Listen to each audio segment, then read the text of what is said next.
In 2014, a search party stumbled upon a dilapidated building that was being used as a slaughterhouse for human beings. At the time, there were multiple motorcycle taxi drivers that had started to turn up missing around the Ibadan area of Nigeria. All of these men had seemingly disappeared without a trace. Because of these disappearances, rumors of abduction by a group of occultists for the purpose of ritualistic sacrifice began to spread among the locals in the area. Even though there were no suspicions of foul play in each of these missing persons cases, there were reports of strange people in the bushes of the area around the same time that these people vanished. This caused even more speculation and rumors to spread. So the colleagues of these missing taxi drivers took matters into their own hands out of fear for their own safety. They all rallied together to form an impromptu search party after word of another missing taxi driver got out. On March 22nd, this group of people arrived at the Soka Forest, otherwise known as the Ibadan Forest, where they discovered a dilapidated building. Inside of this building, they found over 20 human beings shackled and severely malnourished.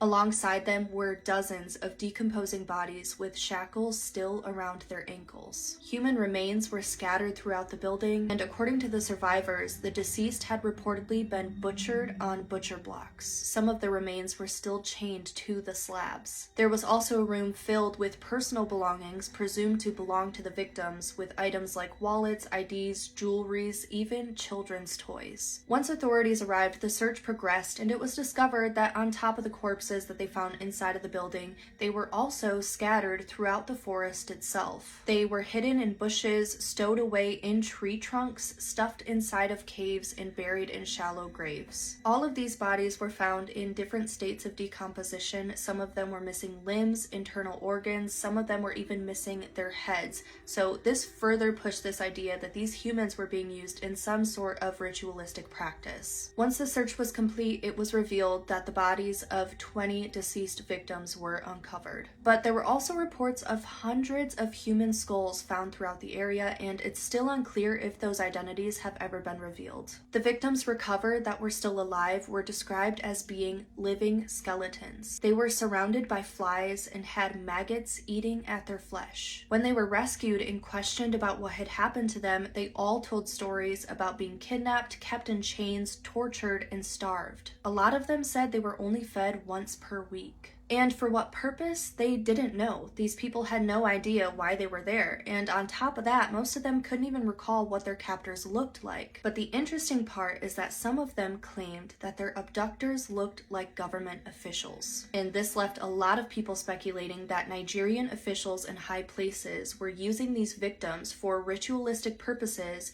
to help further their roles in power. What added more fuel to the fire is that when protesters rallied to get answers for the victims of this horrific operation, they were met with a lot of resistance. At one point, security guards that were guarding this dilapidated building had even shot live rounds into the crowd, striking a woman who later passed away at the hospital. According to an article by The Telegraph, the security officers that were in charge of keeping the crowd under control were quoted saying that this site was not a den of kidnappers, but instead a, quote, place where the destitute were being rehabilitated. Authorities would eventually make arrests in connection to what was uncovered at the Ibadan Forest, including suspects who were security guards and policemen. But to this day, nobody has ever been charged.